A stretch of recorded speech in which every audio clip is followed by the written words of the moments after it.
Good evening. I want to call the Tuesday, February 5th, 2019 of the meeting of the Brattleboro Selectboard to order. Has the meeting been properly warned? Yes, it has. Thank you, Jan. Would someone like to make a motion to approve the minutes of the January 22nd and January 29th meeting? So moved. We have a motion to accept the minutes of the January 22nd and January 29th meeting. Does anyone have any discussion, any changes, comments? Seeing none, all those in favor, please say aye. Aye. All those opposed, motion carries 5-0. Next up, chair's remarks, and I actually have nothing exciting to say, so I'll pass it over to the town manager who has something exciting to say. Unfortunately, I do have something exciting to say. So we have an emergency situation on Main Street that's being dealt with as we're sitting here. There's a water emergency because of a break that we believe is in a sprinkler line, but they'll know as the night goes along and they can continue with the repair. It's not under the road. The leak came under the sidewalk. It is at 165 and 167 Main Street, which is where Penelope were, and the Brattleboro Bicycle Shop are the storefronts. In the basements of those two buildings, there's a tremendous amount of water, and there's also been some subsidence of the sidewalk because of the volume of water that was moving around under there. The good news, and about the only good news in this report, is that there was a concern for a while that power might have to also be shut down in that area because of the amount of water and the fact that there are power lines underneath the sidewalk along that part of Main Street. Green Mountain Power has been on the site and inspected the situation and decided that at least for now, that we're able to continue to have power on, maintain the street lights and the traffic signals as well. But while the area has been secured there and a town utilities crew is on the scene beginning the excavation and the repair, it's a major break and we expect that the work will continue all night long. And water has had to be shut down in order to stop the flow of water into the two properties. Water has been shut down along Main Street between Elliott Street and Grove Street. So the impact of the water shutoff is significant. One other possible way in which we might be able to improve this while the repair is ongoing is at the Brooks House. The Brooks House currently is affected, as all the other Main Street properties are, but the Brooks House water is fed from High Street rather than from Main Street. And so the crews are going to look at whether it's possible to bring water back into the Brooks House without negatively affecting the repair work that's going on across the street. We don't yet know whether that's going to be possible, but they're going to try. Otherwise, that entire two-block area, the residences that are above and the businesses that are below are going to be affected by this throughout the night. We hope that the situation will have been restored so that it can be a relatively normal day tomorrow, but honestly, that's just going to be determined by the work that goes on through the nighttime hours tonight. Firefighters went door to door, probably are still going door to door to advise the businesses and the residents who are affected. And dispatch has been calling the building owners of the buildings that have been affected. So There's a gigantic jackhammer, big giant thing down there now. So There you is. might want to avoid going down there if you don't have to. exactly. Yeah. Thank you. What a mess. Is there anyone on the select board that has any comments or committee reports that they'd like to make this evening? I'm going to be moderating, I think I may have mentioned this before, I'm moderating a panel on April 10th about business and compassion. That's just the broad sweeping shorthand for it. And it is going to include, Kate, you're on the panel, the Downtown Brattleboro Alliance, Aaron Scraggs and Adam from the BDCC, and it's a part of a series that's going to be taking place at the library. So more information will be forthcoming in the local press and online. Thank you. Is there anyone else that has any comments or committee reports on the select board? No, I don't. Doesn't look like it. Either. Seeing none, this is the time in the meeting for public participation. And if anyone is here to make a comment on something that is not on tonight's agenda, this is the time to do so. Yes. Oh, and you know the drill. Tell us who you are. Hi, I'm Gershon Moore, local West Brattleboro, District 3. I just wanted to just mention something. This past weekend, it's been brought to my attention again, another unfortunate piece of violence. There's been a young girl that's had her face bashed in. She's been pistol whipped. And I'm just kind of concerned and wondering, is there something that's going to go on to alleviate some of these like violent crimes that have been going on in town? I don't know the girl. I've heard of other horrific stories involving this person and some of the people that are committing these crimes, and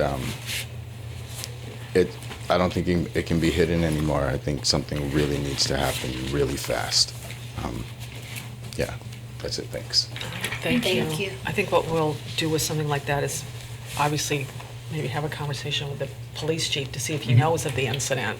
Actually, the police department released information about the incident to the public to Okay. seek assistance from the public Okay. in finding the folks who were responsible. So Okay. there are leads in the case, and it is related to other things that have gone on in the community. So the police is pretty solidly on top of the situation, but I can't tell you that they're as close as any of them would like them to be to being able to make an arrest and pursue a prosecution.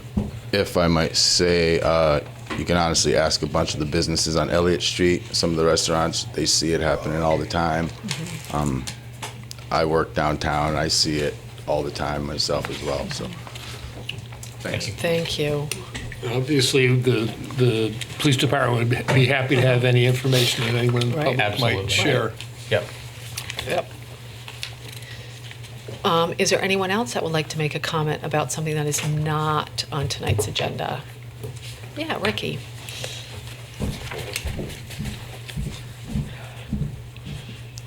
Hi, I'm Ricky, and I'm running for District 2 Municipal Representative. And with hearing about the water line break, could you explain, is that affecting people's water? When the water comes back on, the places that have been, the properties to which the water has been shut off will be urged to boil water for a period of time until the water's been flowing through the system enough to ensure that it's safe again. And so who's responsible for testing the water? So the town is responsible for testing what is coming through the town system, and individuals are responsible for testing water in their own properties. Is there any consideration for the town to assist people to test their water who are paid under $35,000, because the price for testing and then filters as needed afterwards can be really beyond people's means? So that's something that the select board could give consideration to, but there's no such program right now. So when would you give consideration to that? During this emergency, when that's a circumstance people are living with and directly facing? No, Right. you want me to speak to? Yeah, because we can't, it's something we're not going to be able to address tonight because we just don't Right. have the information. And it would be tonight. something that, in order for it to be a fair program, if the Yeah. town were going to offer that sort of service, it would need to be done not during an emergency, but as just a matter of the town's Right. policy and how the town Right. runs its water system and supports residents. And there are things that are discussed here throughout the year about ways in which the town can or should assist people with addressing private needs and where the boundaries of that are. Right. The government has to be mindful of when it's a proper public service and when it's appropriate to step back from that and allow it to be something people do for themselves. And those sorts of decisions are made issue by issue throughout the year. It's not the kind of thing we would do in response to a particular incident on a particular evening at a particular property outside of the services that are offered to the entire community. Well, because it's such a relevant issue, when will that be addressed? We know more. When we know, I think it's one of these things, as Peter was saying, I don't know if we can address this issue right now because it's happening right now and it'd probably be figured out And it can happen tomorrow. again, too. Right, well, that's what we would do if it's something the select board wants to talk about going forward, then it would be addressed at a future select board meeting. Only if you guys want to? That's the only Yeah. impetus? Is if you want to? If you want us to, as well. I absolutely want you to. Well, that's heard. Yeah, That's and we'll great. put it on. And to prioritize that, especially above parking and driving. Water system, and the town's water system always scores very well with that. We have a good source of water. We have a good filtration system. We keep, we provide really good, safe, healthy water for people. There can be, at individual locations, issues related to old pipes or other kinds of situations where a particular property might have things they need to do in order to make sure that the water that they're receiving from the town, by the time it comes out of their tap, is safe. And I know you're really well aware of that, about sort of the state's perspective on that and different tests that can be done for that. We don't at this time have a program that assists private individuals with testing the water at the private sources, rather than what our job is to make sure that we're providing safe water to the community, which we are. Yeah. Can you make a commitment to do a better job on that? Because I think that this current state isn't sufficient, really. When you say that you are doing a good job, it could be better. So it's not really a good job when it can be better. Yes. Yeah. It's I think I don't want to speak for the current or future select board, but I think it's one of those things that the people at this table have heard that that's a concern of yours, and maybe it's one of those things that we can be educated as a select board on what happens now. I mean, aren't you creating agenda items still that the next select board are going to be addressing too? A schedule for them? We have a list of things that. Is that going to be on the list? We can put that on the list. I know you can, but will you? Will you commit to that? We can put it on the list. We can't. I know you can, but will you? Well, it will be on the list. What I want to say is some of us will not be here for the next select board. So there's going to be 5 or potentially 3 new people. So we can't make a commitment on what the next 5 people are going to do. But our town manager will keep it on the list. He's the one constant in this whole thing. So he will put it on the list. Why is he the one things. constant? Well, He's an employee. he'll be here. We're elected, so we could get. Like, I'm not running Voted. again, for Why example. is he not elected? Why is he employed? Okay. That's a longer story. So, but we'll put it, Yep. it's on, Peter just wrote it on his list, and it will be passed on to whomever is on the next select board, so we can promise you that. Okay. Great. Yeah. Is there anyone else that would like to talk about something that's not on tonight's agenda? Hello. Hello, my name's Ben. So I have a friend that lives in Greenfield who we were talking about internet access. And I guess Greenfield has their own ISP, their own provider that they, and I thought, why doesn't Brattleboro have something like that? I think as a boost to our quality of life, and also we're a perfect community to have our own provider. I don't know, maybe this is something that has been brought up before. I just wanted to bring it up again.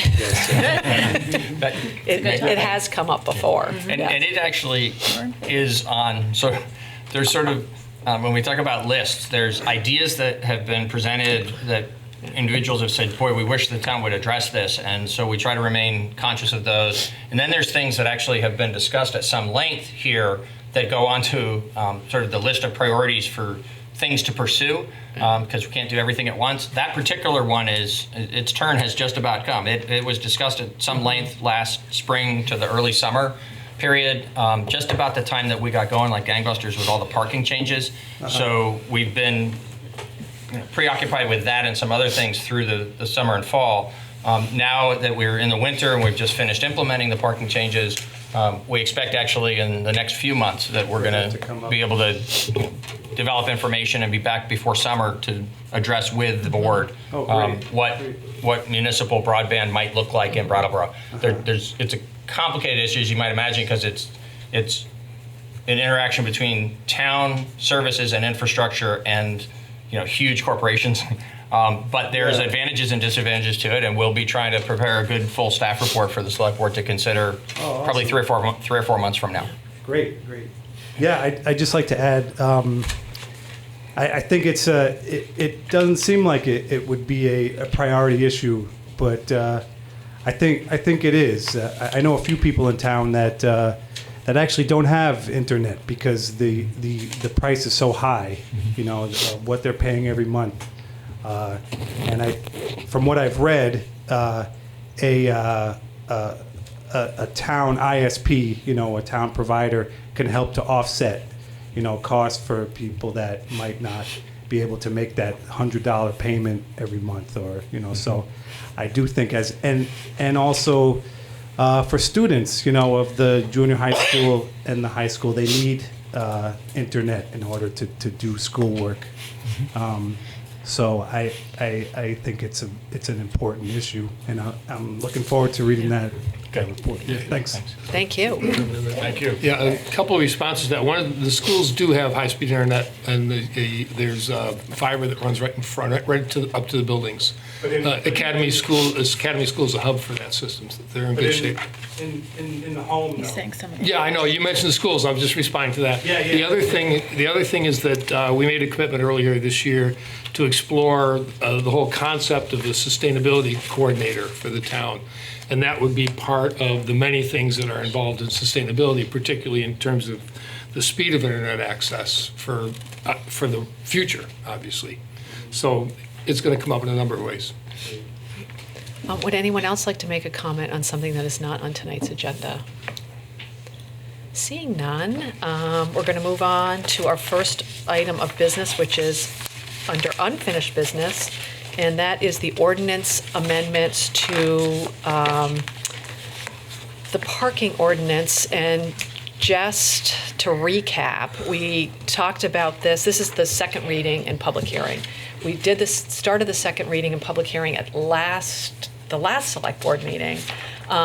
However, we had received an email from the food co-op asking us to reconsider the actions that we were going to take on Elm Street. And we decided to continue the discussion tonight, one, so we could actually read what the co-op was asking of us, and to get some staff recommendations. So there were 3 things that we were considering, or asked to consider by the town staff, which is to allow overflow parking in the Preston lot during snow removal periods after a storm, to put 2-hour parking meters on Frost Street. And then the third is in reference to the Elm Street lot, which is to put pay and display kiosks there and raise the rates to match what is currently or will be paid at the High Grove lot, and to reduce the number of permitted spots in Elm Street from 40 to 20.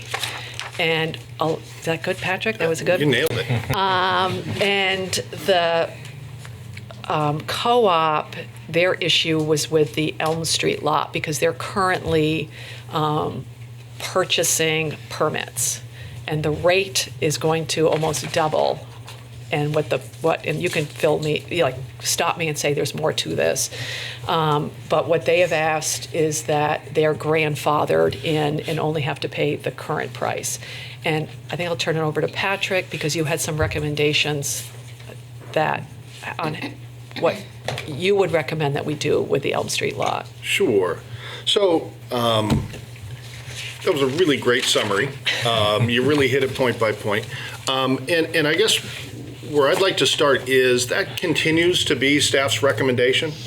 In consideration of the request from the co-op, we took a look at some partial implementation plans that we think would be feasible as well. One of which involved not reducing the number of permits from 40 down to 20 if what you wanted to achieve was everybody who has previously held a permit would still be able to obtain a permit. It would be perfectly acceptable to not reduce the number of permits. Alternatively, we could stop at the parking changes to Frost Street and leave the Elm Street parking lot untouched for the time being, and operate like that for a little while, and see if there continues to be an additional need for greater flexibility for use of the Elm Street lot. Staff believes that the full implementation plan continues to be a good plan. We think that operating the Elm Street parking lot in a pay and display manner, similar in pricing to all the other long-term surface parking lots, would allow for the most flexible use of that lot. And given the changes that are occurring in the business activity in and around the Elm Street lot, we think that's still advisable. But there are a couple of other sort of part of the way there opportunities that the board has. Yeah, and the spaces that we're talking about are not the set-aside spaces for the co-op. That's absolutely right. They have like 15 that are set aside for them. Right. currently. They have 15 set aside, and that dates back to a transaction between the town and the co-op that helped to establish the Whetstone Pathway. So we acquired some of their property. In exchange, we've been providing them with parking spaces that are absolutely theirs. They own them, and we're not presently talking about those spaces. We're talking about spaces in the Elm Street lot proper for which people can obtain a permit. Yeah, the general public, anybody can Anybody can buy could. a It's permit. first come, first serve. Okay. Okay. But the cost will still go up for the co-op for the permits that they're getting as Yep. well, in the If- current proposal. If, Yeah. in the current proposal, if the pricing is adopted as recommended, that being to equate the pricing at the Elm Street parking lot with the same pricing that exists at all other long-term surface parking lots, their permits would rise from $55 a quarter to $100 a quarter. And there are other people right now besides a co-op that purchase, Oh, yeah. and theirs are going to go up. Everybody's would go Everybody. up, absolutely. So there are 40 permits presently issued to the Elm Street parking lot. They've sold out probably the last 2 or 3 years. So. And just to be clear about, because there's those co-op spaces inside, co-op spaces outside. So the co-op spaces inside the lot are permits that are purchased by the co-op, just like all the others on a first come, first served basis. And then the co-op spaces that are reserved for the co-op are those that are along Elm Street outside the parking lot. Those are not affected by this at all. So they don't pay, currently they don't pay for a permit for those because they, as Patrick indicated, sort of own them as part of that consideration for the Whetstone Pathway. So what we're talking about is just what is available on the open market within the parking lot, which is why we as staff continue to recommend that the change proceed. I have another question. So do we know how many, maybe it says and I missed it, how many permits the co-op currently actually has outside of the spaces that are reserved that they don't pay for? Are they purchasing other spaces within the lot? Have they had that need? Yeah, They And are. how many? Yes, absolutely. They're purchasing permits, like Peter said, in the area of the lot that's available to anyone on a first come, first served basis. Do we know how many? Do you know how many? I believe it's around 13. Yeah, they say we have been purchasing 9 to 12 permits. Okay, thank you. And that's. Out of the 40. Yeah, out of the 40. And you're on the spot today. I have a similar question. What's the total number of spaces? I missed it. There are 40 permits sold annually. No, I I believe mean there's a in total. couple more spaces than that.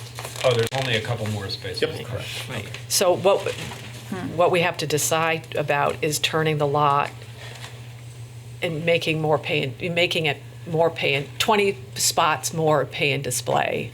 Because you want to lower the number of permitted spots to 20. And then the And- rest of them would be pay and display. They would all be pay and display. But you'd sell 20 permits. Correct. Yes, that's what I Correct. meant. Okay, I'm sorry. That would, and the thinking there is to reduce the possibility that somebody might have a permit, but the lot is filled up, and Right, so. right. And the purpose of doing this is because there are 2 new businesses between the Whetstone and Mocha Joe's that is down there, that has sort of changed what really goes on down there. There's more activity for down at that end. There's a great deal more activity than there used to be. The Elm Street lot, if you go back maybe 10 years ago, was way out there. It really isn't any longer, and I would say the two parcels, both the Whetstone parcel, which is conducting retail operations and brewing operations, but then the Mocha Joe's parcel is not just Mocha Joe's. There's 3 or 4 different businesses, each with their own clientele that have parking needs.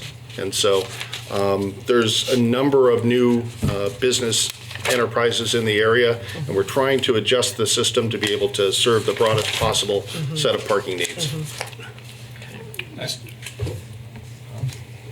Just to be clear, that we also added, is it 8 on-street parking places in front of those businesses, or 2-hour free parking? 2 hours just across the street, yes, Right. on Frost Street So itself. there's been quite a bit of relief there. Yep, great, thanks. Yeah. Tim, did you have a question? Pardon? They're going to be metered spaces, not free spaces, correct? Right. Correct, Oh, metered. okay. Right. 2 hour, I'm sorry, did you say free? I was just wondering if the businesses who are not the co-op, who are newly populating the area, have come and asked for additional parking, or if it's Yes. just that they have? Oh, yeah. Okay. Yeah, this has arisen as a result of those businesses seeking relief from the town. Okay. They haven't necessarily written to us, or they are not here. I'm just trying to gauge. Not- I haven't, Okay. is anybody here? But they have written to us, and, you know, we're bringing this forward. I believe they attended the traffic safety They meeting, at did. least some of them did, when these changes were They did, being so considered. That must have been a traffic safety meeting. Might have missed that.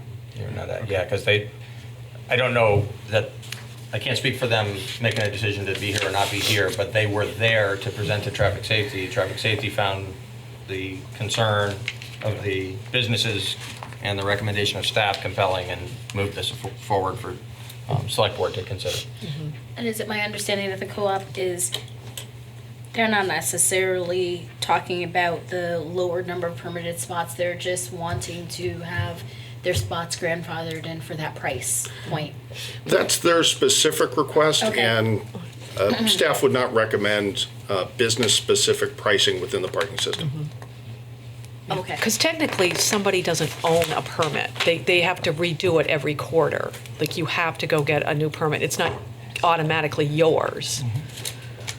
It's Right. public property. Right, right. Does anybody else on the select board have any comments on this? Not yet. All right. Would anyone in the public have any comments about any of the 3 parking ordinances, or 3 items in the parking ordinance changes that we're talking about this evening? Seeing none, I'm assuming we'll just go through each one first, and then I think the one that we're going to have to make the biggest decision about is Elm Street. The first one is the using Preston Lot for overflow parking during snow removal. Does anyone have any comments or questions about that one? The second one is the 2-hour metered parking on Frost Street. I'm assuming no one has issues on that one. The only thing we were gonna, or my understanding, and you can correct me if I'm wrong, making sure that one of the spaces wasn't going to be a problem for trucks. That was, thank you. yeah, because I wanted to make sure that that wouldn't cause any problem. Right, so that site triangle has actually been checked and Okay. confirmed as a safe distance away, and it has to do with which entrance is used for entering, which Okay. entrance is That used for was exiting. my mistake. I had the wrong. Okay, entrance. got it. Cool, all right. Yeah, and I think the Elm Street, I mean, obviously there are numbers of things we can do, but the sort of the choices, again, this is not an unlimited number. We can do whatever we want, but the choice is to go along with what the town is recommending and lowering it to 20 permits, increasing the rates to make it equal to High Grove parking lot. 2, we can leave it as is. 3, we can grandfather in the co-op permits, although that's not a staff recommendation. So I don't know what people are, people. Another question. Yeah. So, this is probably a really stupid question too. Stop saying that. No question Been here stupid. long enough. That's right. For the increases, I just want to be clear, like, for the, when's the last time there was this kind of discussion? 1, like, when is the last time we ever did this type of increase? And 2, what would the extra money be used for? Like, what are some of the things we could Right. potentially do with this in Right, place? well, and Peter can answer this, but I'll give you the Reader's Digest version. This is what we just did when we got the new parking meters. Oh, got it. Okay, Yes. and those weren't, that 15 years ago was the last time we Something did like that. Got it, Yeah. great. Yeah. That makes it crystal Yeah. clear. And Yeah. so, and then what could, $100 for the permitted spaces for the year, right? No, it's $100 a quarter, so $100 it's a quarter. $400 a year. Where And does the extra money, and I'm just asking, let's say I'm Joe Schmo in the audience, Right. where does the extra money go for that? So this particular lot doesn't support, it's not like the revenue for a particular location supports a Yeah. particular activity. Sure. The overall rate increase, the restructuring of this so Yep. that there are in both on-street spaces and in lots, rate changes that are occurring with the new equipment being installed.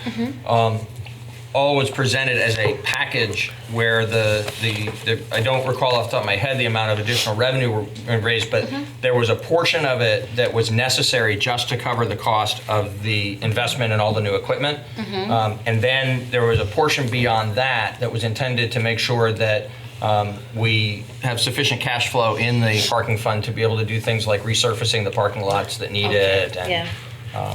So some of this the helps us with ongoing maintenance and operation of the improvements. system. Yeah. It goes back into the parking system. It's a Perfect. utility, so all Yeah. the money that it generates gets spent Yeah. in this, for the service. Exactly. Yeah. Yeah. That makes sense. Which is one of the reasons why there's a basic fairness aspect to this that Yeah. causes us to recommend that you not do a grandfathering of any particular business. But it's also a matter of the math related to the recommendation was tied to the significant improvements that we've just finished installing, and we think it's important to stay the course. Yeah, yeah, David.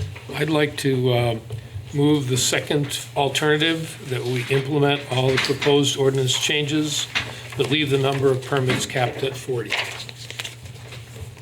Okay, wait.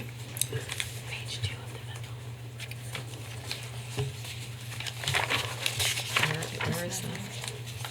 The second page of Patrick's memo Okay. for tonight, I have like 2 copies of it. the second bullet point. Yeah. I'm sorry. I'm looking at the wrong thing. Third page in. So- Just because I like to There cause it is, trouble, there I'm told. Oh, because it's not. And in the- we don't really follow these rules, but would you, has anyone thought of maybe splitting the difference between 20 and 40? And just make it 30? That's a good idea. That's a good idea. I like that idea. I'm still gonna probably vote no. It might satisfy a little bit of the co-op's concerns, an important community member, and then also our concerns for Raise the keeping rates. revenue up. Right. That's what David wants. But that would have to be a friendly amendment under Robert's Do rules. we sell, I want to explain it, do we sell all 40 permits? Yes. So it's not going to change the revenue. It'll change who can park there, which is one of the reasons for looking at this, but I feel like those street side spaces really respond to that, so I'm happy to leave it at 40. Yep. So, may I? Yes. I'm not advocating for the 30 or the 40, but something I think that you all should think about before you make the decision is the issuing 40 increases the risk that someone who has actually paid in advance to obtain a permit will show up at any given particular moment and find a full lot, because there will be people who will come in and do pay and display, and then up to 40 people who could show up with a permit. So the one thing Why that would the even 30 argue that? would help with, partway towards what we were trying to do with going all the way to 20, is balance that out so that if you buy a permit, you have a great likelihood that when you show up, there'll actually be a space available for you in the lot. I was looking further down on the recommendations, and it says staff does not recommend adding pay and display to the Elm Street lot. But Where we- do you no, see No, that? we gotta The read the last rest of the line. sentence. They don't They don't recommend doing it with a lower with price lower point. price. Yeah, we don't recommend Oh, I see. having lower prices at that lot than at the other parking lots that are more distant from the heart of downtown. Okay, in that case, I accept Tim's friendly amendment.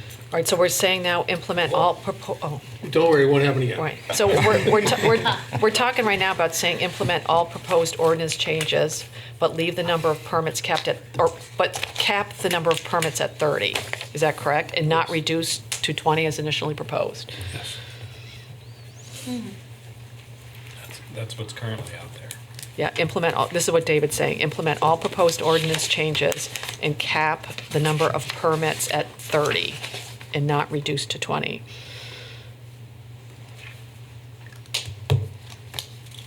Does anyone have any discussion about that? I suspect that we will hear if problems arise, and we can revisit it if need be. Down the road. Yeah, down the parking lot. I don't know. I'm not down with it. Oh, speak your mind. Yeah. Out of all of them, if I were to choose, I would be inclined towards bullet number 3. I think that raising the price that much on the co-op is unfair at this point without a little bit more time for them to adjust within their budget line to raise it, to double it per quarter without them having very much notice to take a look at their internal balance sheets and budget sheets and see how that needs to play in. They might want to make a different choice. They might want to have some employees park on site. They really haven't had a whole lot of notice to take a look at this from their end, and I would be inclined to leave it the way it is for now, but keep an eye on it, keep in touch with them, and then make changes if it comes up. If the other businesses are down there and they're up and running and we start to see that it's a problem and it's a parking crunch, then we come back to it. But otherwise, I'm not necessarily in a rush to implement such a high cost change. Anyone else have any comments?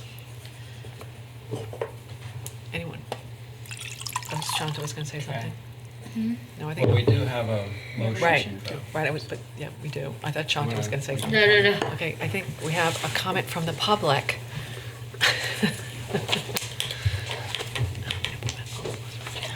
Hi, Oscar Heller. I'm running for a select board seat.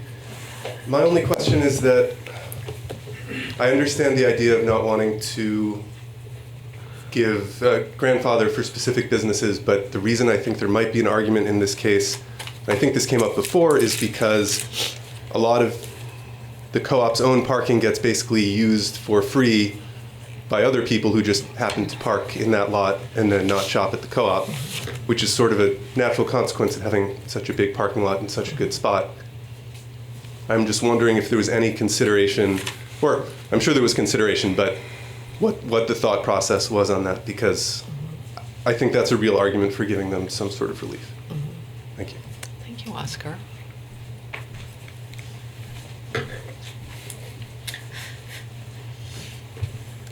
It's a good comment. Yeah, actually, I was the one that raised that last time, Yeah. because that does happen.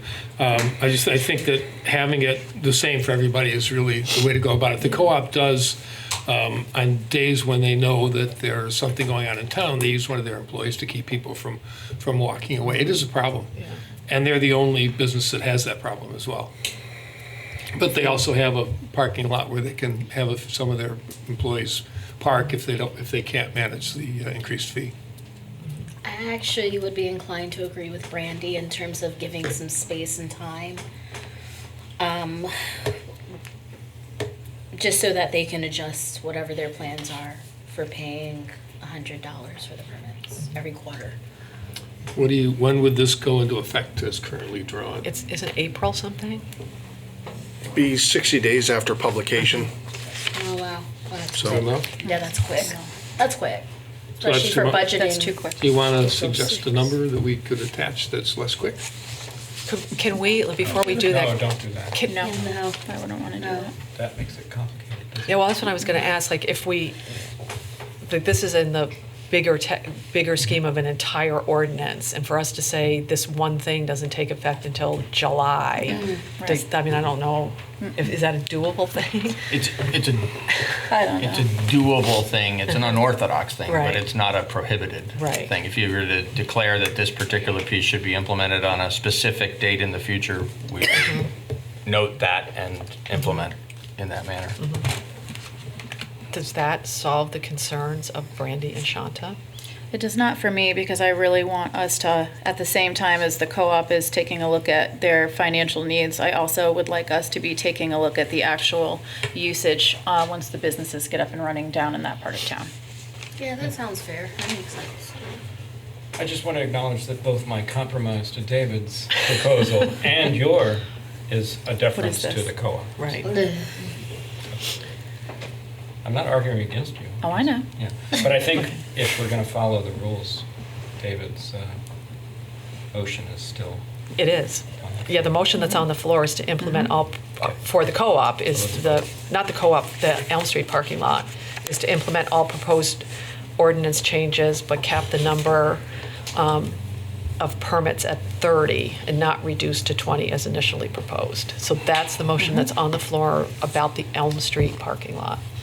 If anyone wants to propose a greater period of time to wait, to give them time to adjust, I would probably see that as friendly, but otherwise I think this is the way to go.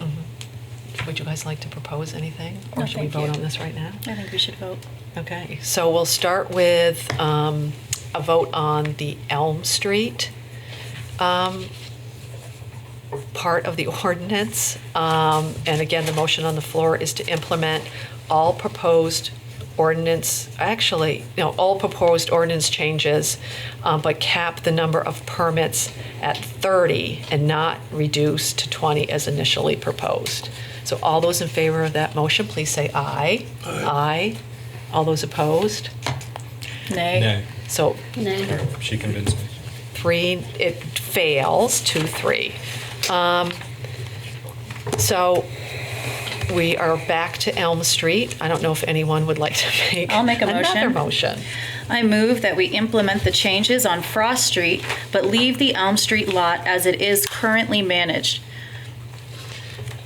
Okay, I think the rest so is personal notes. the new, okay, so we're I not. guess I would add like to be revisited in the future. I don't know. All right, well, It just feels like a short motion. Right, yeah, because the motion that we have now is to implement the changes Short on. is good. Yeah, implement the changes on Frost Street, but leave the Elm Street lot as it is currently managed. Which was one of the 3 options presented by staff. Yes. And do we have to, when we're saying implement the changes on Frost Street, does saying that, is that enough for the ordinance? I believe it is, but I think you should add to it, and we didn't in what we supplied to Yeah. you, but I think for the clarity of your action, you ought to also indicate that you're approving the recommendation for the Preston lot. Yeah.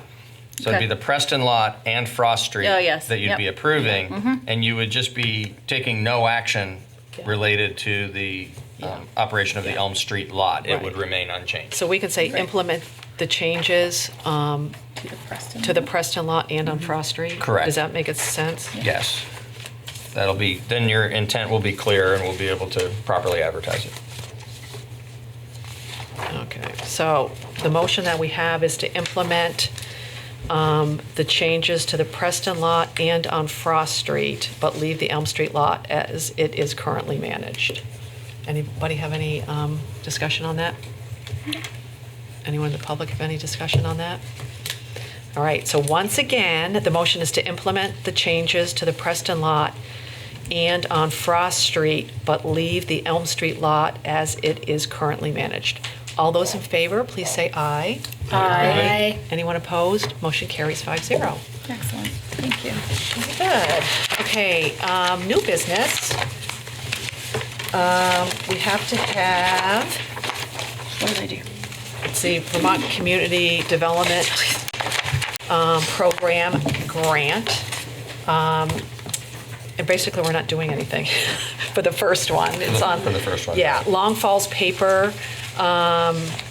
They are not ready to move their application forward, so we do not have to have a public hearing on that tonight. That will be in a subsequent meeting.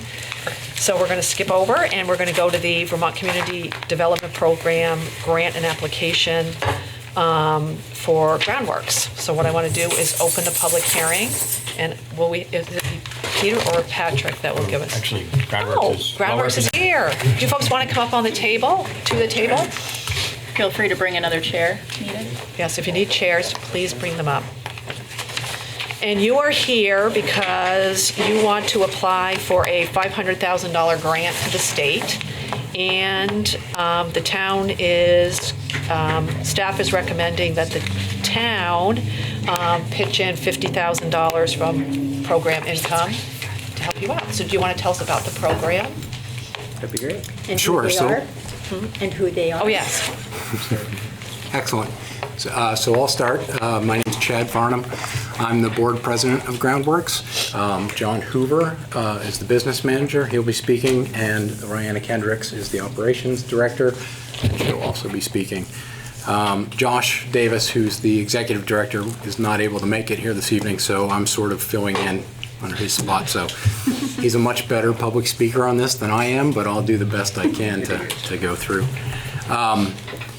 So just to give you an overview of who we are, so Groundworks, as if you don't know, is the community organization that deals with homelessness and food insecurity in our community. So if someone's homeless, they could go to our drop-in center, which is open every day. They could get a warm place to be during the day, a cup of coffee, a meal, use a bathroom, that type of thing. We also run the food bank for those that need an extra helping hand with a meal.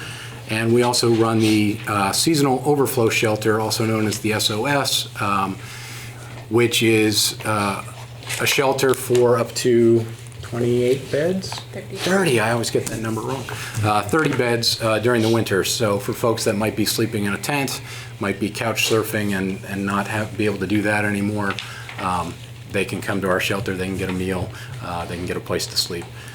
We also run the old Morningside shelter known as Groundwork Shelter, which is a more long-term shelter. So folks could be there for a week up to 6 months, whatever it takes to get them from homelessness into a more permanent solution. So I don't think I need to tell you that the need for services is growing every day, especially with the opioid crisis and all the issues that surround that. The need for our services grow daily. We've grown out of our space. We currently run the drop-in center on 60 South Main. It's a tiny little building. It's half the size of this room, and we try to do lots of services in there, and we've outgrown that space. Through an exhaustive search of the board and committees, looking at numerous properties in the town of Brattleboro, of which there are very few, we've come back to the idea that 60 South Main and purchasing 54 South Main, which is just north of our shelter, is the way to move ahead, build a new space there. So we're applying for some grants, and we need the town's support. So I'm going to turn it over to, looks like I'm going to turn it over to Rihanna, according to my notes. This is true. Thank you. So a little bit about what we're hoping to do based on our historic review. We were encouraged and asked to maintain and preserve 60 South Main Street and are also looking to have a new build right next door, which is what is currently 54 South Main Street, which is not a salvageable building for us to rehab and use for our purposes. We're looking for a larger space than that. And so in our design plans, what we're looking to physically site on this location is a combination of all sorts of things. And so our current day shelter space would be there. We would have a permanent home for the overflow shelter, which for anyone who knows us and reads the news knows that we've been looking to site this program for the last 4.5 years, and each year we come up against the deadline of needing to house folks in our community so that we don't have a tragedy like has just happened south of us. We are also looking to combine both our admin offices and our case managers both on this site. We currently rent offices up at Winston Prouty, which is lovely, but not overly effective for how we run our programs. So having enough space for all of our staff to be in one place. We also have partnerships with the Brattleboro Retreat, Brattleboro Memorial Hospital, and HCRS, and we're looking to ensure that we have enough space for our embedded providers.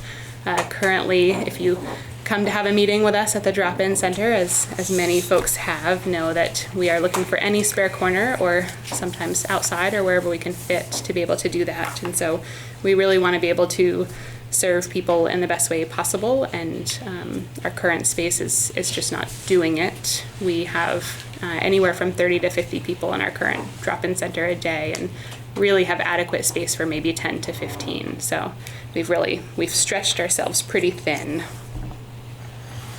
So this project has a budget of $3,165,000. In addition to the $500,000 grant and $50,000 matching grant that we're taking up tonight, we're seeking $325,000 from the Vermont Housing and Conservation Board, $250,000 in private grants, of which we have reason to believe we've secured $100,000 towards that.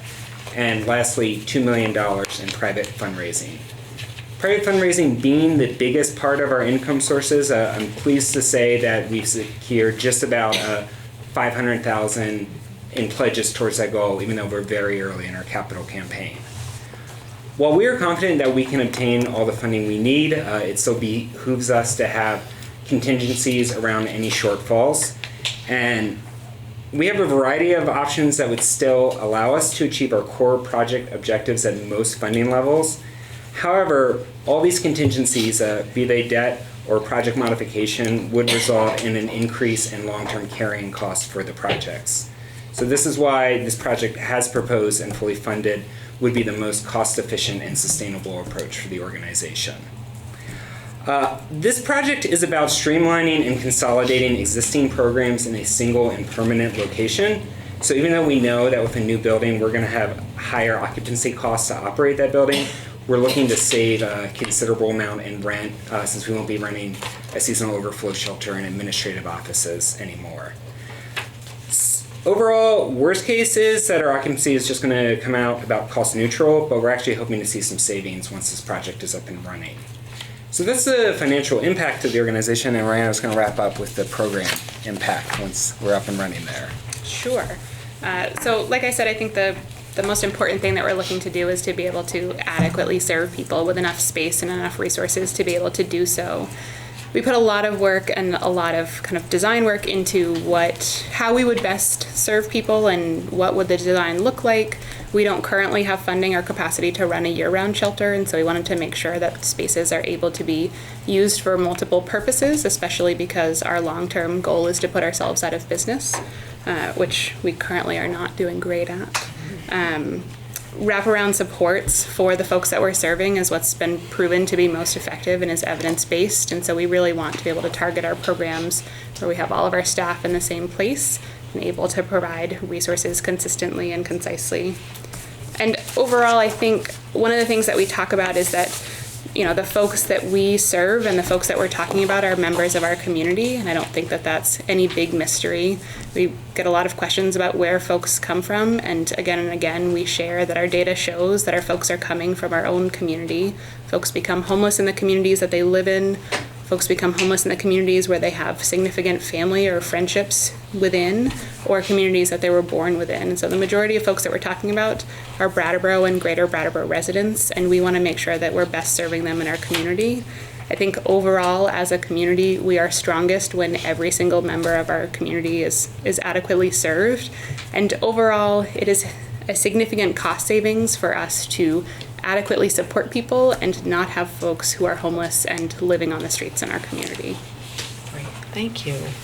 And just as a summary of why the nice folks from Groundworks are here today is because they want to apply for a $500,000 grant from the Vermont Community Development Program, which is a state program, but the municipality has to apply on behalf of the person that wants the money. And it's not taxpayer dollars out of the town of Brattleboro.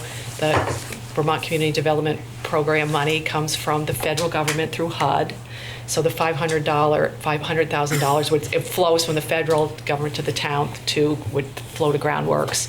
The town staff is also recommending a $50,000 municipal contribution, and that would come out of project income, which is, again, not taxpayer dollars. It's money that comes back to the town after somebody who gets a loan repays it back. So this is good money that we can use for a good cause. So does anyone on the board have any questions or comments? I'm for it. Yeah, I think there's no question about that. But since you're here, I do have a few questions for you. Absolutely.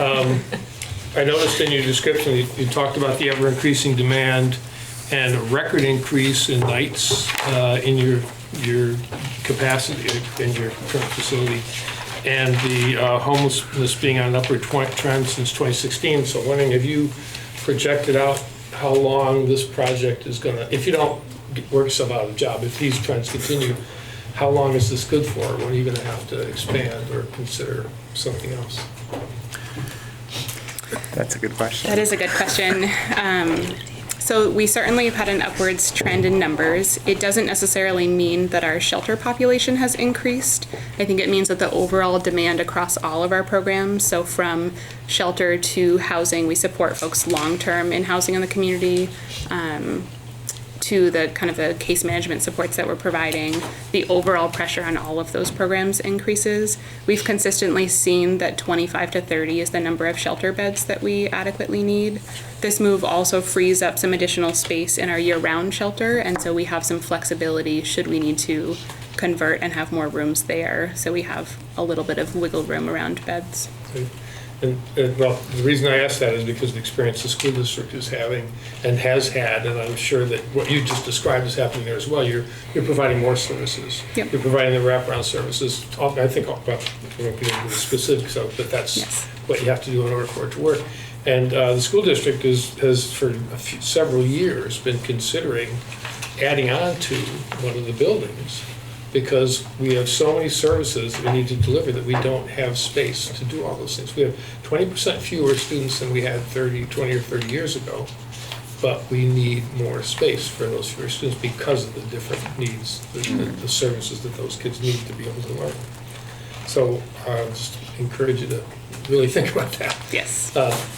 Particularly small space for small groups and support meetings and stuff. Second question is, I see you've got Efficiency Vermont listed on your, with 1% of your revenue.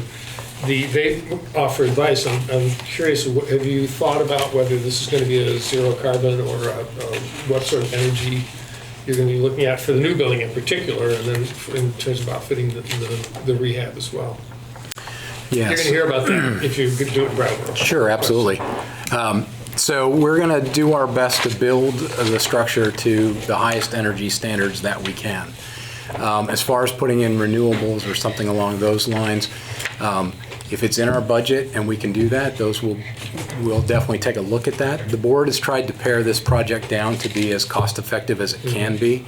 And at the moment, the expense of some of those renewables are difficult. But with typical and standard building practices of today, it will be as efficient as it can be, and we'll be working with partners like Efficiency Vermont to try and reduce the cost of running the building so that we don't get to building a building that we can't afford to run and operate. Well, that's the trap. Mm-hmm. And particularly if you do the projections based on current, I'd encourage you to use our Energy Committee, who they can adjust the costs, the actual equalized dollars across a long period of time. A really good idea about how those numbers work. Yeah. And I would encourage you to, when you get that, when your engineers tell you that, they operate from their point of view. And if they haven't been doing a lot of that kind of building, they're not going to give you the information you need, and the engineers for sure aren't going to, and the architects aren't going to want to go near it either, because that's not what they do. Exactly. So, and we found that out through the fire project, and much to my disappointment. And so I encourage you to look at that, get some numbers, and if you need, come back and ask us for more money if you need to do some energy stuff. We'll be happy to come back and ask you for more. No, it's not that we want to give away our money. We'd much rather loan it to you, because then it comes back in with interest. But this is a really good, Brand, you kind of summed it up. Yeah, we're for it. No question, and there's no question to need, and there's no question you know what you're doing. So all of that is really good. But spending money on energy is it's such a waste when you don't have to do it. Absolutely. And then my third question is purely just because I have no idea what this is about. What is program management that's a third of your construction cost or your expansion cost? What is that? Sure. So program, I'm sure we're looking at the same. You're looking at the. I'm looking at your Groundworks Resource Center table. I can speak to that. Okay, yeah, that's on the Patrick's memo, which might be slightly different. So program management is a term used within the federally funded projects to describe expenses such as architecture, engineering, business reserves, right? So a complicated project like this, which is trying to leave the organization in a healthy financial position is going to reserve certain funds that to account for business interruption and other expenses like that. Yeah, essentially it's these state funders that we're going to, so Vermont Community Development Program and VHCB, they often, they do fund public facilities like this. They often also fund affordable housing projects. And when they're looking at a project to be set up, they want it to be as sustainable as possible, given that, like in the case of affordable housing project, the rental income should stay as low as possible for as long as possible. So they look to us in designing the project to pre-fund some of our reserves as much as possible. So a substantial piece of that is going into an operating reserve and a capital reserve, because they basically want to see us get off on the right foot instead of having to, in our case, solicit for more income down the line. Great. So it's interesting. It makes the application stronger with those funders. It's They see fascinating we're because I doing was like, God, a third of it's going to go to management. I'm like, what? But Don't obviously, even put that out there. Thank you. No raises, right?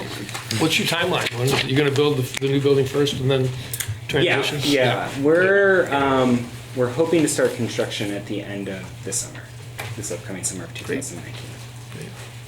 Well, I'm ready to vote. We have a public hearing, so I'll open the public. Does anyone else have any comments on the board? I have a couple questions. I'm as far as everything I've seen, I'm fully in support of the project. I just want to do a sort of a check-in on program income. Make sure that everybody understands that this is not direct taxpayer money, but this is public money that we are overseeing, so to speak. So we want to make sure it goes to good causes, which it clearly is in this case. But I'd like to just check in with the town manager about where we stand with our program income. Currently a balance of about $700,000. So we're recommending that $50,000 of the $700,000 be used for this project. We think it's a good investment, and it makes the application stronger when it's reviewed at the state if there's a contribution from the municipality. And one comment, though, it's not a $700,000 pool of money that we can spend on whatever we want. No, that is It's correct. very restricted. So it's just- I don't want people to get Trying to excited. set up the Right, so next it's the meeting. program income fund. Yeah. It ebbs and flows with money that's paid back from loans to business enterprises that do investments in our area, using this federal money that passes through the state and then passes through the town to the entity that makes the investment. When it's a nonprofit project like this for housing, it's a grant. When it's done for something like, most recently, the GS Precision project just paid back. One of the reasons why we have a 700 now instead of about 550, which is where we were sitting a month ago, is we just got a large check from GS Precision that paid off the balance of the loan that was made to them. So when that happens, there's more money available to be put back into the community for loans to businesses or grants to housing projects. Right, so it's economic development and housing projects Correct. that can get this And most money. typically Exactly grants to right. businesses for expansions. So But given our recent conversations about housing, this is entirely appropriate. Right. Yeah. That we're talking about literally housing community members. So I just want to point that out to people. The other question I had was just sort of, did you say that you already have, of your capital campaign, you already have about a quarter of that pledged? Yeah, I want to say the exact number is 447,000 pledged towards that goal. That's very That's impressive. very impressive. When did that start? I'm just curious. It was been a the while. month of January. We did some solicitations in December, but for the most part, it's been January. Yeah. The board had to make certain decisions before the silent phase of our project kicked off. So really, it's been recently. Great. It's a very generous community that we live in, and everybody understands that folks that come to Groundworks have fallen through every other social net and safety net that there is. They're coming to us in their darkest hours. And that strikes a chord, and donors have been generous, and we're hoping that that continues. Well put. Thank you. Thank you. does anyone else on the board have any comments? What? I'll open up to the public. Does anyone else? Yeah. I don't know. Please come up to the mic, and if you could state your name. And the mic, you won't hear your voice come out of the mic. It's just for the TV. Okay. I'm Elizabeth Howes, and I live on South Main Street And the project in question is between the drop-in center and my home. Yeah. And that house is an antique. And it has, I think, some covenants to the mercantiles involved in bringing cloth into the community. That house is so old, it goes back to the 1820s. And I feel, nothing has changed in a long time with that piece of real estate, that architecture. But it's like it hasn't been dusted off. And I personally obviously don't know how to bring up a kind of freshening up of that particular commitment to persons who come to the area with cloth to the area. Now, this is like woolens and cottons for Windham County, for Vermont. That is, the 1820s, 1920s, 100, we're talking about 200 years of a promise that there's some place where you can stay where you're displaying your claws. Now, this seems kind of antiquated, but I really feel sentimental about keeping that as an entity. So it's kind of a trade-off, because I feel as though I have a feeling about this whole valley as being an old cornfield for the dairy farms, and that's also a kind of a sentimental connection to that house and my house. And but I think that this project could come up to there's a spot up the Putney Road before exit 3 roundabout. There's a spot between Fast Eddie's and the Chinese food that is just down the slope from the community college, CCV's old building. That space has been open and sort of asking for some kind of commitment. And I think that this is an ideal direction for a project so large as $300,000 or $500,000, but building maybe SRO, single room occupancy, which is what we had before the building came down and built the parking lot here in downtown. That you have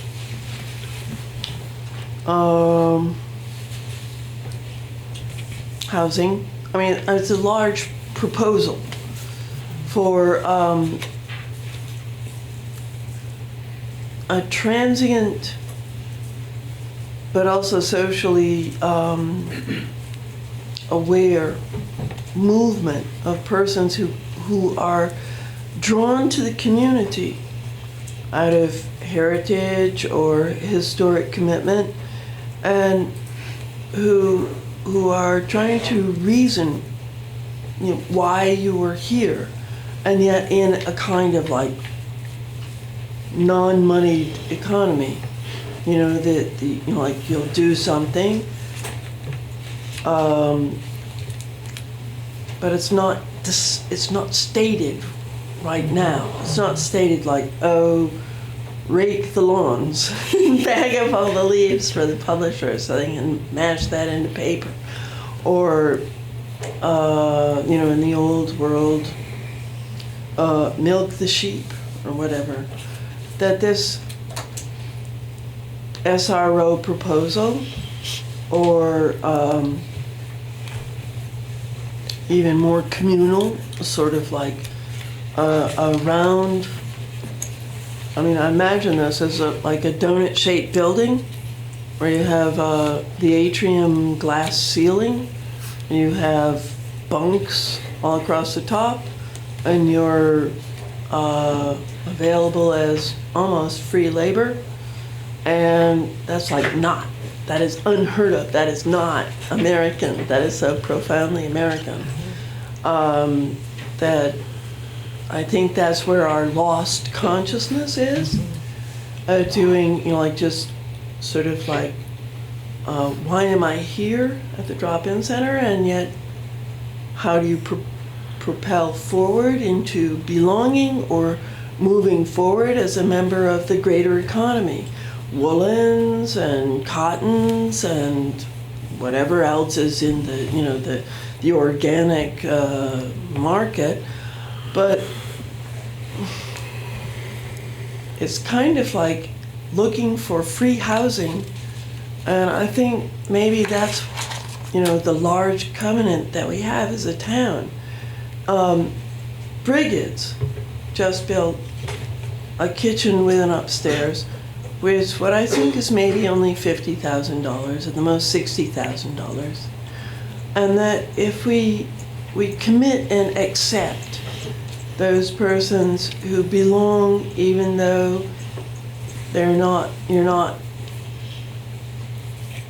really a member of the moneyed economy. You're ready, willing, and able to work, to rise up out of the stupor of like a second infancy and into belonging or progressing. That a housing unit like that would be a good place for our money to establish a commitment to the old covenants. And I think also on Canal Street, the Sportsman's Lounge has an architectural design that I think is responsible to house the cowboys when they come into town after doing all of the roundup and all that means. That there's a place for them. That is, it's like non-moneyed, it's wild America, you're not really making enough or making a lot unless you win big in the casinos. But that you have a place because you've done that work. You have a place because you want to work. And that place is something that we as a community provide because it's easy for us to do that. And that we have a responsibility to be very frugal about energy, about using the least amount, to be very comfortable, and to accept the most number of persons who are in this sort of non-moneyed economy. So that's what I say. I say the house between the drop-in center and me is kind of a precious old dusty thing, but you have to keep that. And to build something for all of those commitments, and also think about the cowboys. Thanks, Libby. Thank you. Thank you, Miss Libby. I can speak to a few of the points Libby raised. Sure. So, Libby, it's actually older than 1820. It's 1790. It's Wow. had a historic review done of it because we are getting state money, and because also it's just a good thing to do. We did review both the history of the site and whether it was feasible to operate our programs in that.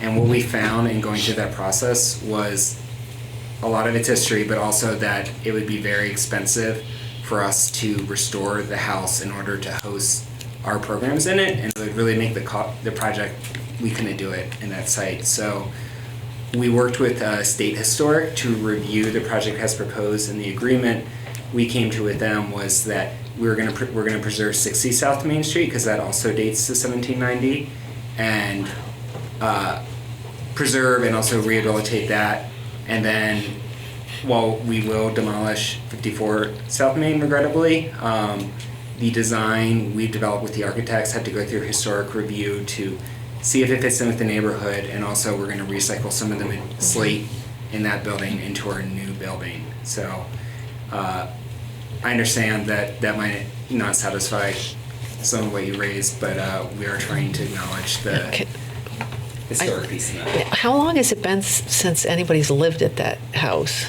It was last year. There was a small apartment in the back Okay. that was occupied. Okay. I'm the next door neighbor. Occupancy has been almost constant. It's been You gotta use the mic if you want people at home to hear you. it's been a little off and on this winter, but it's all there's also the enticement. You know, we're talking about $3 million, and the persons who are occupying are part of the covenant. They're also, they believe they are married to the house, and you know, therefore they are the La Valley family, which is a little conservative home behind the big house that looks like something from Charlotte's Web. Exactly. Exactly. And that's where I think, you know, the merchant and the seamstress, those rights. Yeah. I don't know where to find those, you know, covenants. Libby, what would be a way that in that new space we could honor those covenants? That's what we would ask you as a neighbor to help us with. Would you use the microphone? Would you use the microphone, please? The people at home can't hear you if you don't use the mic. Thank you. Thank you. The plan, the design that showed up in the Commons newspaper looks like a sort of like a larger description of the drop-in center, which was right next door. But I think that it's designed like that. You're designing to house the whole idea of the overflow, the seasonal overflow shelter, the winter shelter, extreme weather. I can't wreck that house. I say, you can't wreck that house. I mean, you just let go of the idea of changing that neighborhood and take on the idea of either putting together all of these transient persons who feel drawn to the area, who are rejected from their households, their mother's households, for whatever reasons, that this collection of persons is moved forward to belonging, either to a new piece of architecture, which I think that, you know, that's a good plan. In the picture in the comments, that's a good plan. For a little further west, maybe, where, or for, I mean, like Wilmington, a shelter for people who think they can come and ski, and they're just ski bums. They think they can come, and they think they have a shelter, and they need one. And I think that this space between the Chinese restaurant and Fast Eddie's, just one, you know, opposite noble publications. Can I speak to that? That in when we were looking for sites, we looked all throughout Brattleboro, and what we determined was, one, it was very hard to site our programs anywhere in town, and that where we were currently offering some of these services, was a natural solution, and it's very important for us to locate our services as close to downtown as possible. And there's a burden we have right now in transporting people to the seasonal overflow shelter, even though it's just on the Austin campus and not that far. So in terms of looking at somewhere like on Putney Road, it would increase the barriers to access to our services considerably.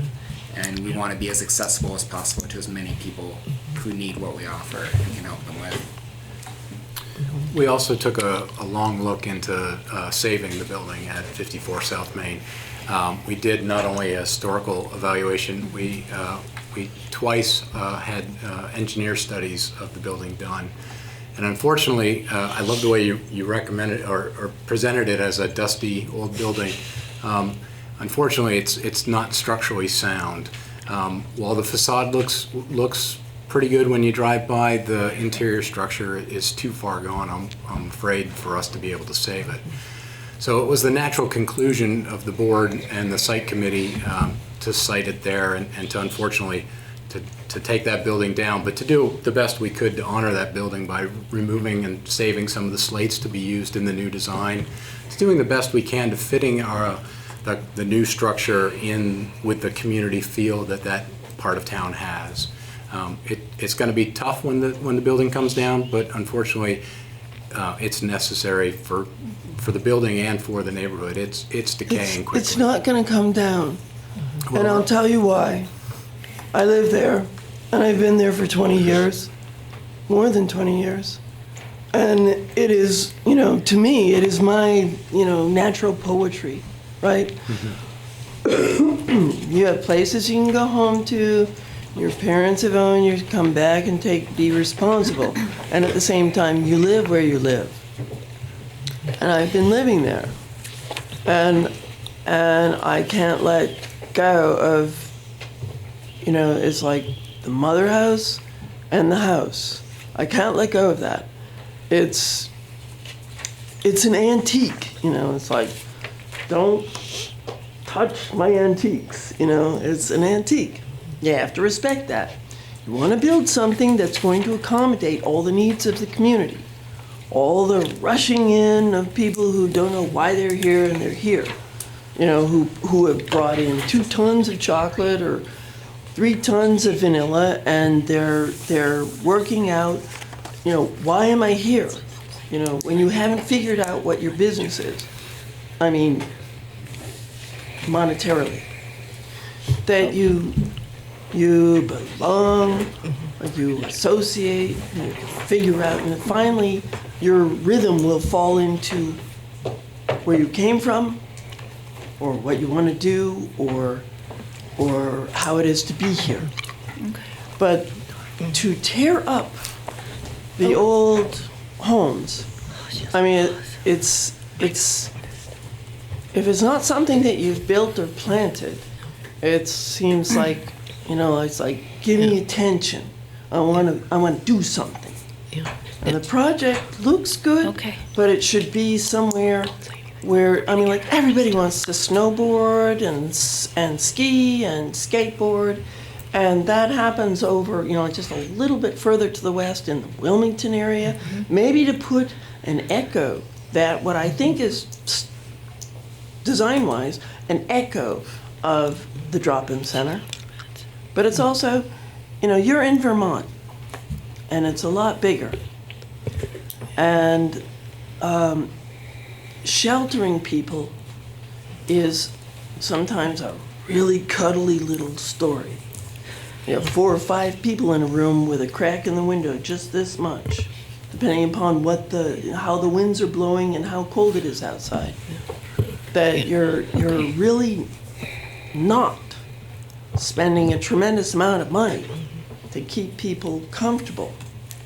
But I'm a tertiary. I don't know the underground, the old ancient underground corridors. That's all right, Miss Libby, we got to move on to more public participation, but thank you so much for your words tonight. Ricky, please go. Yes. And please introduce yourself to the public. My name is Roberta Crispino, and I'm at 117 Main Street, number 202. Thank you. I just arrived here January 1st. Welcome. I found the community very welcoming. Excellent. I'm from Waterbury, Connecticut. I taught school there for almost 40 years. It's the opposite. It's a rusting New England city that the brass industry went away from. It was the brass center of the world. I taught elementary and middle school. I'm used to dealing with large numbers of students, 30 in a class, 5 a day, 150 kids a day, and maximize space and utilize space. But aside from that, if the public education system in this country, if the mission statement is to produce morally sound, productive members of society, lifelong learners, then learning doesn't end when they stop going to school. So if the Groundworks organization can identify themselves as an educational institution, then they have the same role. Now, what's my connection with it? I packed up all my things in Waterbury in a U-Haul truck and drove here with no place to go and very little money. I retired 13 years ago. And as a transgender woman in America, it's a tough road, especially in Waterbury, Connecticut. But that's my hometown. That's where my heart is. That's where my love is. And so I'll go back, and as a teacher, it's nothing more than giving. You give of yourself for the betterment of each individual person, place, and thing. So there's beauty in everything.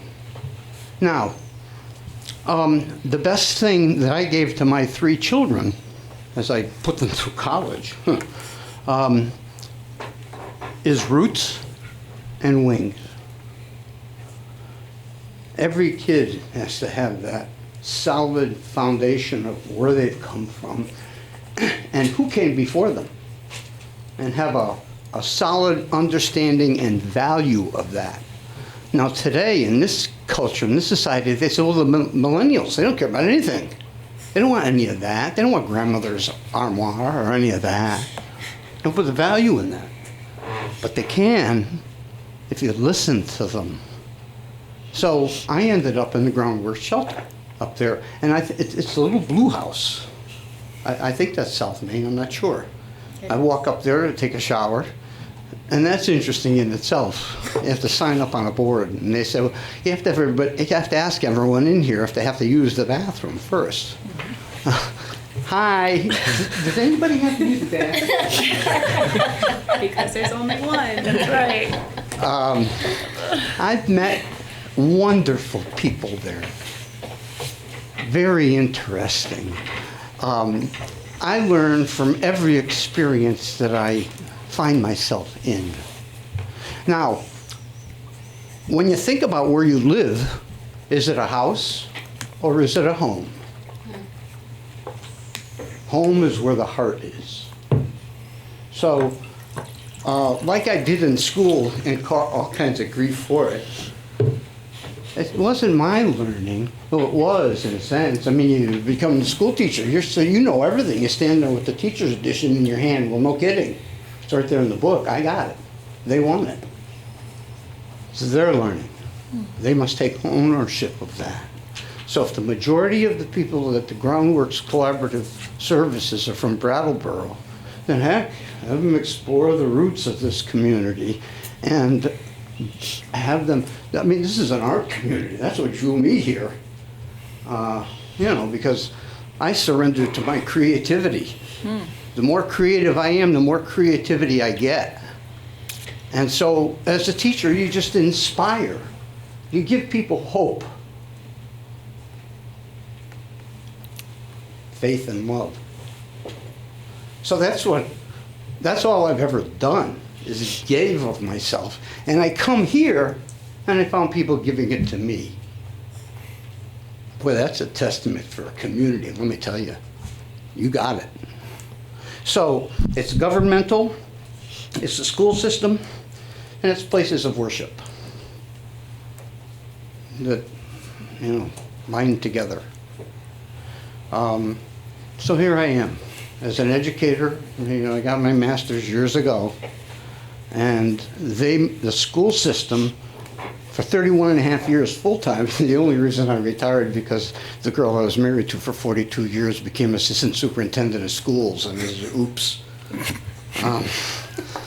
But that's all right. We're on good terms. It's in my family. So, but I'm a stranger. I met Elizabeth. I've seen her, and I talked to her today at Loaves and Fishes. And she was mopping the floor. And I said, ooh, can I be your friend? But she's, the heart of the thing. That's her home. Now, I lived next to a professional engineer for over 40 years, a PE. And so you have an engineering study. He gave me a book not long ago because I'm a book person, How to Rehabilitate an Abandoned Building. Now, I came out, I was Robert, 2.5 years ago. And the only people that accepted me were the least of those among us in Waterbury, in what I thought was the ghetto. They said, no, this is the hood.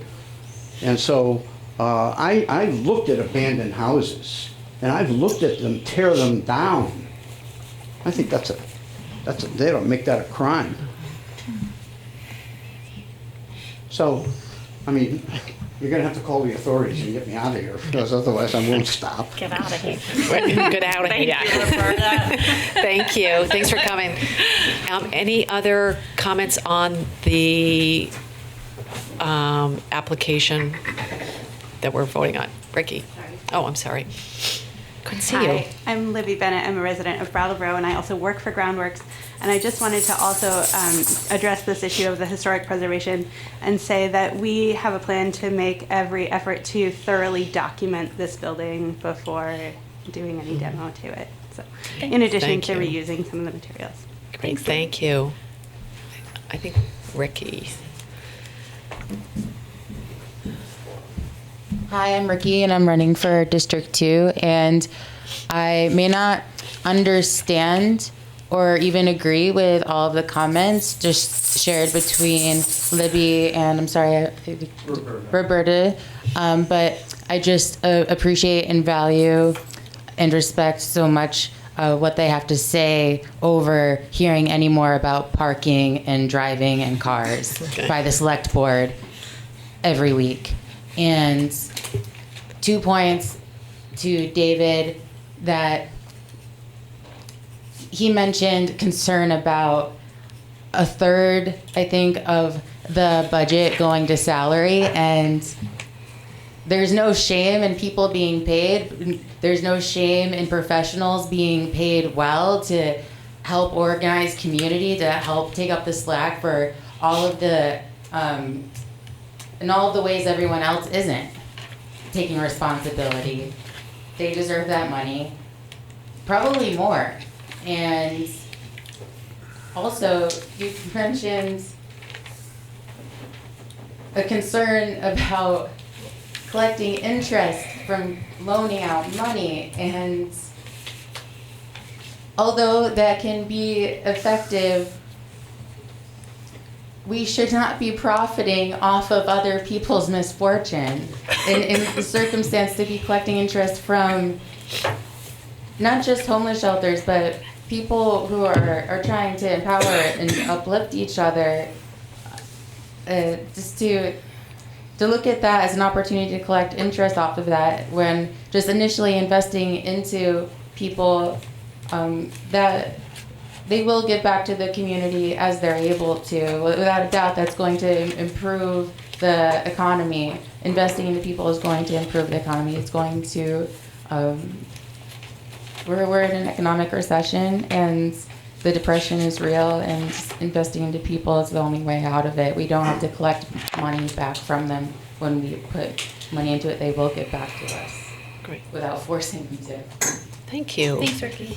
Unless I see any more comments, I want to close the public hearing. And- Mhm. One quick thing. If it's like this quick. 30 seconds or less. If you don't take state money, does that mean you don't tear the house down? Don't take the state money. Okay. Thank you. I'm going to close the public hearing and see if anyone on the board would like to make a motion. I'd like to make a motion. I'd like to make a motion to approve an application to the Vermont Community Development Program for an implementation grant in the amount of $500,000 for Groundworks Collaborative's Housing Resource Center project to adopt a resolution identifying Town Manager Peter Elwell as the authorizing official and Assistant Town Manager Patrick Moreland as the contact person to authorize grant in the amount of $50,000 from program income with award of the town's program income grant contingent upon award of the requested VCDP grant. Good, Shonda. Good job. All those in favor of that motion, please say aye. Aye. Aye. Anyone opposed? Motion carries 5-0. Thank you so Thank much. you very much. Thank you very much. Thank you. The next one should be a quick one. This is just a closeout of a grant that has already been completed, which is the Green River Terrace project, which is the former Lamplighter building, and the Wyndham Windsor Housing Trust received, $425,000, and they have completed the project, and now we just have to hear a closing report, and we have to take no action, so I don't know if you want to give us a report. That was the report. They That's received it. a grant of $425,000. And they did it. They did indeed, and the project has been completed. It's occupied. There are wraparound services, as we described earlier this evening, so important in this transitional housing. So it's a success. They've met all the requirements of the program. Tonight is the closeout public hearing, just so that the official record of that grant can be completed, and we can send the minutes of this meeting up to the state and close that file. Yeah, great. Does anybody have any comments they want to make? It was successful. It looks really, really nice, and they did a wonderful job. A wonderfully helpful project in our community. Hopefully we'll see more. Yep. All right. That satisfies what we need to do. Next is our employment agreement with our town manager. It's hard to believe, but it's been since 2015. It's been 4 years. And Peter's contract is actually up on June 30th, 2019. And we have been having some conversations with Peter in executive session, and we're here today to publicly do some action on his contract. We're proposing a 5-year extension. So the contract would run July 1st, 2019 until June 30th, 2024. And everyone has a copy of the employment agreement, and it was on our website, so the entire public has had an opportunity to see it. There really aren't many changes. The only things that we removed were some of the original provisions that dealt with moving expenses and things like that, which are no longer an issue since you are here. The salary will be $102,804 with increases. If you do good, we'll give you an increase. And pretty much other than that, it is the same. So I don't know if anybody on the board has any comments or questions about the contract. We have all seen it prior to this. I just want to say thank you. You've Hi, Roberta. been, Thank you. I remember seeing the advertisement for the job like some years ago, however long that was. And I was thinking, God help and bless or whoever that person take that. So that's really, you have more than a handful, and thank you for the way that you carry the load, and it's been an honor working with you. Thank you, sir. Does anyone else on Second the all of board? that. Yeah, I'll echo that. Just Yep. thank We don't you envy for you. Coming back we don't home envy you. Yes. from the depths of Florida. It's really been my pleasure. Thank you. Anyone, other comments on the board? Does anyone in the public have any comments about our agreement? Yes, Franz. Franz Reichsman, District 2 representative and candidate for the Select Board. I've had several dealings with, what was the name again? Elwell? Yeah, sure. Over the past few years. And I want to say that I have found him to be invariably knowledgeable and responsive and professional in his actions. It's probably true of most areas of human endeavor, but I know it's true in medicine that an important skill is to be able to say, I was wrong. And I've even seen Peter do that, again, in a very professional manner. I very much support his being rehired by the town. And I won't suggest that it go in this contract, but maybe in the next contract there could be a little bit of money for education, perhaps an advanced degree in public administration for the next generation of Elwells. We've got a good thing going, and I think we ought to foster it into the future. Thank you. Is there anyone else that has any comments about the employment agreement and our re-upping it for 5 years? What's the salary? 102,000, hold on one second. 804. Per year? Yes. All right, would somebody on the board like to make a motion? I'll make a motion to approve an employment agreement between the town of Brattleboro and Peter B. Elwell as presented. We have a motion to approve an employment agreement between the town of Brattleboro and Peter Elwell as presented. All those in favor, please say aye. Aye. Aye. Anyone opposed? Motion carries. Congratulations. 5 more years. Let's go. Woo, you got him. Yep. The next 5 more years. Next up is just scheduling our select board meetings. The first one is the informational meeting for town meeting representatives, and that's going to be Wednesday, March 13th at the Academy School. The doors open at 6 p.m. There are district caucuses that will begin at 6:30, and those are the times where if there aren't enough town meeting reps to fill the seats, that you can go and you can get elected. And then the meeting itself starts at 7. And I just want to remind everybody that is just an informational meeting. That's not where things are debated. It's just to get information. The organizational meeting for the new select board will be on Monday, March 25th, at 5:30, right here. And town meeting itself is March 23rd, just for everybody to know. Is that going to be in the high school? At the BUHS gym. Yes. Yeah.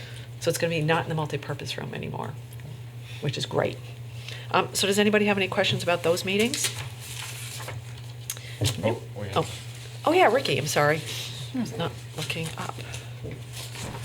Hi, so early voting begins on February 13th so that residents can vote for who their municipal representatives are going to be. And I am hoping to co-host a forum so that at least all the District 2 people, considering if there's time to invite all the other district people, to have a formal forum together to introduce each other and try to get BACTV to film it too, so that everyone can meet each other and listen to what the concerns are. Nice. Great. And have like a very informed vote from between February 13th until March 5th. Awesome. Great. That's a great idea. Thank you. Anyone else? Would someone like to make a motion to adjourn? We have a motion to adjourn. All those in favor, please say aye. Aye. Anyone opposed? Motion carries 5-0. Thanks, everybody, for coming. I think we've been out before 2 in the morning in a long time. We have to get to watch the State of the Union. Oh, yeah, like I'm gonna. Well, that's the one where you sign on the wrong line. Oh, I see.